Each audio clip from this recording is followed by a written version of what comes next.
મામલતદાર ઓફિસે જે યુરિયા ખાતરની જે તકલીફ પડે છે એના માટે આજે અમે રજૂઆત કરવા માટે આવેલા. ઘણી વખત આવેદનપત્ર બી આપ્યા છે, પણ આજે અમે ખાસ રજૂઆત માટે જ આવેલા હતા. રજૂઆતમાં અમારી એવી હતી કે અહીંયા જે કંઈ યુરિયા ખાતર આવે છે એમાં જે મેનેજમેન્ટ પ્રમાણે જે દરેક વ્યક્તિને જે 2 થેલી 3 થેલી 4 થેલી જે કંઈ યુરિયા મળવું જોઈએ એ પણ નથી મળતું. અને આ વરસાદની સિઝનમાં પણ જો યુરિયા નહીં મળશે તો લોકોને આગળ જતાં બહુ જ તકલીફ પડશે. બધા આજે સાગબારા તાલુકો છે, ખેતી આધારિત તાલુકો છે.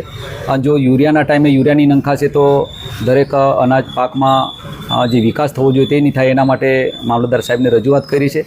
મામલતદાર સાહેબે અમને આશ્વાસન આપ્યું છે કે અમે દરેક સાગબારા તાલુકાના જેટલા બી લાયસન્સ ધારક વેપારીઓ છે એમને બોલાવીને જે બી કોઈ યુરિયા આવતું હોય એ કઈ દુકાને કેટલું યુરિયા આવે છે અને કેટલો સ્ટોક છે, એમાંથી કેટલા લોકોને ત્યાં યુરિયા મળશે, બીજી દુકાને કેટલો સ્ટોક આવે છે એની માહિતી આ બધી લઈને અમે બધાને મિટિંગ લઈને લોકોને જાણ કરીશું એવું અમને આશ્વાસન આપ્યું છે.